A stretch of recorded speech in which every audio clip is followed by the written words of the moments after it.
తెలంగాణ రాష్ట్ర న్యాయ సేవాధికార సంస్థ ఆదేశాల మేరకు జిల్లా న్యాయ సేవాధికార సంస్థ సిద్దిపేట జిల్లాలో పెండింగ్ లో ఉన్న చెక్ బౌన్స్ కేసుల పరిష్కారం కోసం జిల్లాలోని అన్ని న్యాయస్థానాలలో స్పెషల్ లోక్ అదాలత్ నిర్వహించినట్లు జిల్లా అదనపు న్యాయమూర్తి వై జయప్రసాద్ తెలిపారు.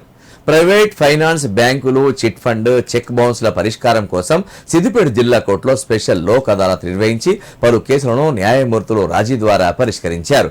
ప్రజలు తమ అవసరాల నిమిత్తం పలు ఫైనాన్షియల్ సంస్థల నుండి లోన్ తీసుకున్న క్రమంలో లోన్లు కట్టలేని పరిస్థితి ఎదురైనా కక్షిదారులకు ఫీనల్ చార్జెస్, ఇన్సిడెంటల్ చార్జెస్ ను వేవ్ ఆఫ్ చేయడం జరిగిందన్నారు. కేసులు సెటిల్ చేయడానికి కృషి చేసిన ఫైనాన్షియల్ సంస్థలకు, అడ్వకేట్స్లకు అభినందనలు తెలిపారు. కక్షిదారులు కేసులను రాజీ చేసుకోవాలన్నారు. సిద్దిపేట జిల్లాలో 1324 చెక్ బౌన్స్ కేసులు పెండింగ్ లో ఉన్నాయన్నారు. సిద్దిపేట జిల్లాలోని సిద్దిపేట, దుబ్బాక, గజ్వేల్, హుస్నాబాద్, చేర్యాల న్యాయస్థానాల్లో స్పెషల్ లోక్ అదాలత్ నిర్వహిస్తున్నామని, అవకాశాన్ని కక్షిదారులు వినియోగించుకోవాలన్నారు. కార్యక్రమంలో న్యాయమూర్తులు సంతోష్ కుమార్, కుమారస్వామి, తరణి, సాధన, సౌజన్య, బార్ అసోసియేషన్ ప్రతినిధులు, న్యాయవాదులు పాల్గొన్నారు.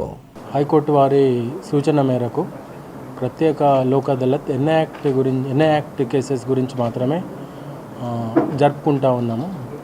దీనికి గత 10 రోజులుగా న్యాయవాదులు మరియు కక్షిదారులు, ముఖ్యంగా different financial institutions, they have come forth magnanimously to settle the matters, and even where poor persons having obtained loan and where they are not able to pay the full amount with penal charges and other incidental charges, they have been waived away, and for that, as the institutions come forth, I congratulate all the persons who are in charges of the financial institutions.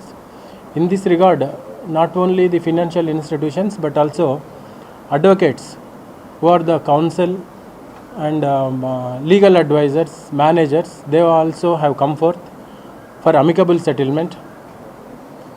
Every person may have their own requirements and necessities which prompted them to approach a financial institution.